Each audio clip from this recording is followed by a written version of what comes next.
Hello ವೀಕ್ಷಕರೇ, this is Balu. Welcome to movie stuff. ಸಾಕಷ್ಟು ವರ್ಷಗಳ ನಂತರ ಶಿವರಾಜ್ ಕುಮಾರ್ ಹಾಗೂ ಉಪೇಂದ್ರ ಅವರ ಕಾಂಬಿನೇಷನ್ ಅಲ್ಲಿ ಬರ್ತಾ ಇರೋ ಸಿನಿಮಾ 45. ಸಿನಿಮಾ ನೋಡೋದಕ್ಕಿಂತ ಮುಂಚೆ ಎಲ್ಲರ ಮನಸ್ಸಲ್ಲಿ ಬರೋದು ಒಂದೇ ಮಾತು, ಇವರಿಗೆ ಟೈಟಲ್ ಇಡೋಕೆ ಬೇರೆ ಹೆಸರು ಸಿಗ್ಲಿಲ್ವಾ ಅಂತ. ಸಿನಿಮಾ ನೋಡಿದ ಮೇಲೆ ಗೊತ್ತಾಗುತ್ತೆ ಇದಕ್ಕೆ 45 ಹೆಸರು ಯಾಕೆ ಇಟ್ಟಿದ್ದಾರೆ ಅಂತ. ಸ್ವೀಟ್ ಅಂಡ್ ಶಾರ್ಟ್ ಆಗಿ ಹೇಳ್ತೀನಿ, ಈ ಸಿನಿಮಾ ಹೆಸರು 45 ಯಾಕೆ ಇಟ್ಟಿದ್ದಾರೆ ಅಂತ. ಅಷ್ಟೇ ಅಲ್ಲ, ಈ ಸಿನಿಮಾ ಹೇಗಿದೆ ಅಂತಾನು ನೋಡೋಣ. ಸೊ ಈ ಇಂಟ್ರೆಸ್ಟಿಂಗ್ ಆಗಿರೋ ವಿಡಿಯೋನ ಪೂರ್ತಿಯಾಗಿ ನೋಡಿ, ಹಾಗೆ ಇಷ್ಟ ಆದ್ರೆ ಲೈಕ್.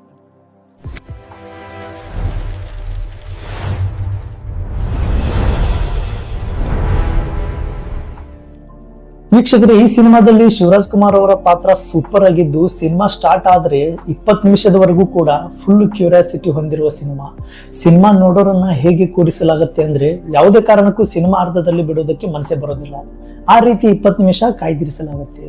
ಥಿಯೇಟರ್ ನಲ್ಲಿ ಕುಳಿತಾಗ ಗೊತ್ತಾಗುತ್ತೆ ಜೀವನದಲ್ಲಿ ಜೀವ ಉಳಿಸುವುದು ಎಷ್ಟು ಕಷ್ಟ ಅಂತ. ಈ ಮಾತು ಯಾಕೆ ಹೇಳ್ತಾ ಇದ್ದೀನಿ ಅಂದ್ರೆ, ಒಂದೇ ಒಂದು ಕನಸು ಜೀವನದಲ್ಲಿ ಎಷ್ಟು ಭಯ ಬೀಳಿಸುತ್ತೆ ಅಂತ ಈ ಸಿನಿಮಾ ನೋಡಿದ ಮೇಲೇನೆ ಗೊತ್ತಾಗುತ್ತೆ. ವೀಕ್ಷಕರೇ, ಉಪೇಂದ್ರ ಅವರ ಸಿನಿಮಾ ಅಂದ್ರೆ ಅದು ಅಷ್ಟು ಸುಲಭವಾಗಿ ಇರಲ್ಲ. ರಾಜ ಪಿ ಶೆಟ್ಟಿ ಅವರಿಗೆ ಮೇನ್ ರೋಲ್ ಆಗಿ ತೆಗೆದುಕೊಂಡಿದ್ದು, ಯಾವ ಕ್ಷಣಕ್ಕೆ ಅವರಿಗೆ ಏನಾಗುತ್ತೋ ಅನ್ನೋ ಟೆನ್ಷನ್ ಅವರಿಗಿಂತ ನಮಗೆ ಹೆಚ್ಚಾಗಿರುತ್ತೆ. ಅಷ್ಟೇ ಟೆನ್ಷನ್ ಅಲ್ಲಿ ತುಂಬಾ ಎಮೋಷನಲ್ ಸೀನ್ ಗಳನ್ನ ಕೂಡ ಹೊಂದಿದ್ದು, ಟ್ವಿಸ್ಟ್ ಮೇಲೆ ಟ್ವಿಸ್ಟ್ ಸಿಗ್ತಾ ಇರೋ ಟೈಮ್ ಅಲ್ಲಿ ಫುಲ್ ಡಿಫ್ರೆಂಟ್ ಆಗಿ ಎಂಟ್ರಿ ಕೊಡೋದೇ ಶಿವರಾಜ್ ಕುಮಾರ್. ಶಿವರಾಜ್ ಕುಮಾರ್ ಎಂಟ್ರಿ ಆಗುವಾಗ ದೇವರ ಎಂಟ್ರಿ ಆಗುತ್ತೋ ಅಥವಾ ಶಿವರಾಜ್ ಕುಮಾರ್ ಅವರ ಎಂಟ್ರಿ ಆಗುತ್ತೋ ಅನ್ನೋದೇ ಕನ್ಫ್ಯೂಸ್ ಆಗುತ್ತೆ. ವೀಕ್ಷಕರು, ಈ ಸಿನಿಮಾದಲ್ಲಿ ಶಿವರಾಜ್ ಕುಮಾರ್ 2ಕ್ಕಿಂತ 3 ಸಲ ಎಂಟ್ರಿ ಕೊಟ್ಟರು ಕೂಡ ಪ್ರತಿ ಸಲ ಪ್ರೇಕ್ಷಕರು ವಿಸಲ್ ಹೊಡಿಲೇಬೇಕು, ಈ ತರ ಬರ್ತಾರೆ. ಆದ್ರೆ ಅದಕ್ಕೆ ತಕ್ಕಂತೆ ಬ್ಯಾಕ್ ಗ್ರೌಂಡ್ ಮ್ಯೂಸಿಕ್ ಹಾಗೂ ಸೀನ್ ಗಳಿದ್ದು, ಅರ್ಜುನ್ ಜನ್ಯ ಅವರ ಸಿನಿಮಾ ಅಂದ್ಮೇಲೆ ಮ್ಯೂಸಿಕ್ ಅಂತೂ ಚೆನ್ನಾಗಿ ಇರಲೇಬೇಕು.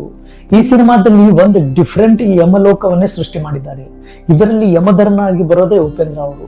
ಇನ್ನೊಂದು ಮಾತು ಸ್ಪೆಷಲ್ ಏನಪ್ಪಾ ಅಂದ್ರೆ, ಇದರಲ್ಲಿ ಉಪೇಂದ್ರ ನಿಜವಾಗ್ಲೂ ಯಮಧರ್ಮನೇನಾ ಅಥವಾ ಕೇವಲ ವಿಲನ್ ಅಷ್ಟೇನಾ ಅನ್ನೋದು ಬಹಳಷ್ಟು ಕನ್ಫ್ಯೂಸ್ ಆಗಿರುತ್ತೆ.